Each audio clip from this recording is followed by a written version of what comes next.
Hello beautiful students, welcome to class 4 of the Beginner in Bead course. On today's video, we're learning about how to join two beaded mats together. So first, I'm teaching you how you're going to add a fishing line when you don't have any fishing line to join your beaded mat. So what you just do, you just cut another fishing line and you place it.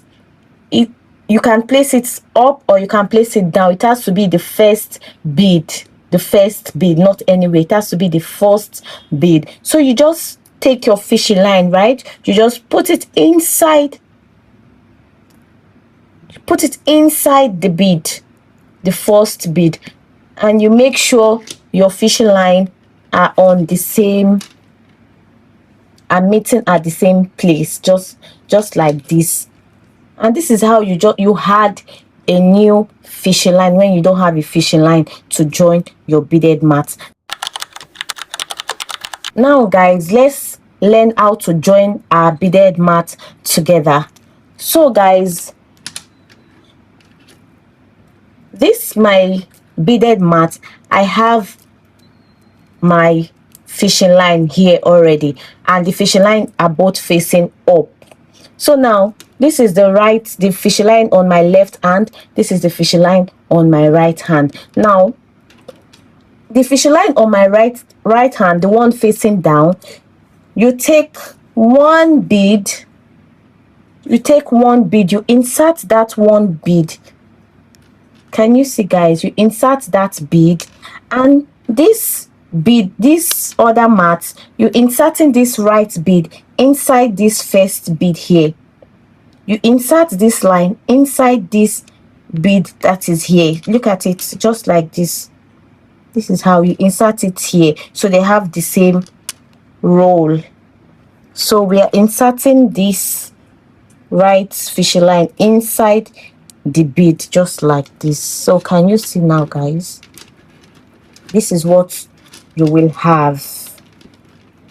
This is what you will have. Now on our left fishing line, you take another one bead, you insert that one bead into the left fishing line, just like this, and you take your right fishing line, you insert it into that bead and you cross, then you pull together.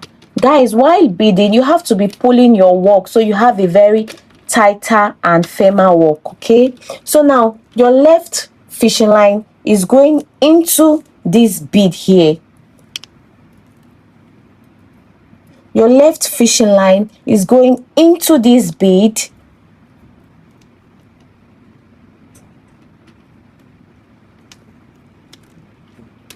while your right fishing line is going into this bead here.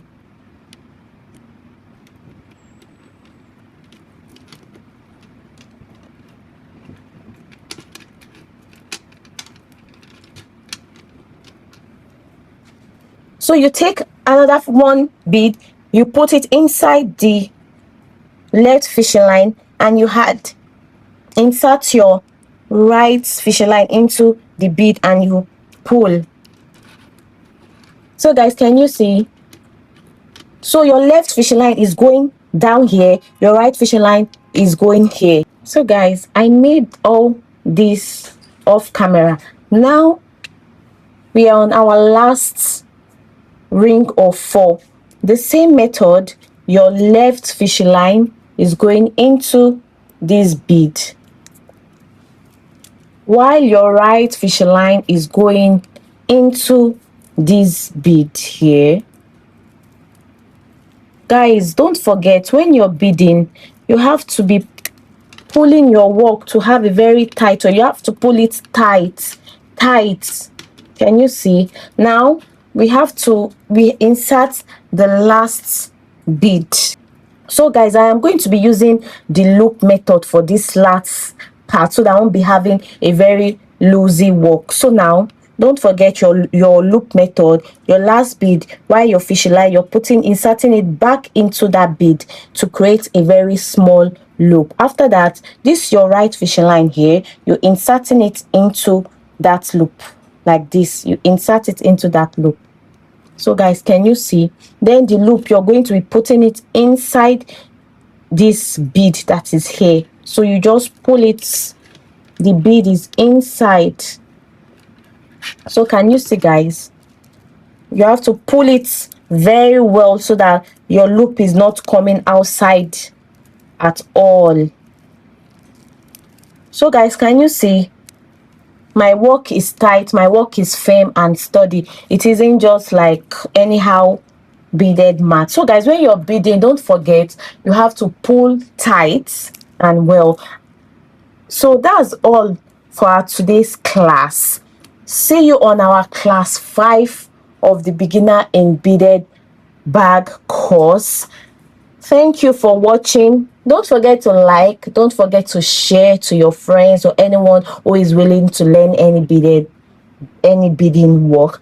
And also guys, don't forget to comment. If you have any questions you don't understand, do well to comment in the comment section. Bye and see you.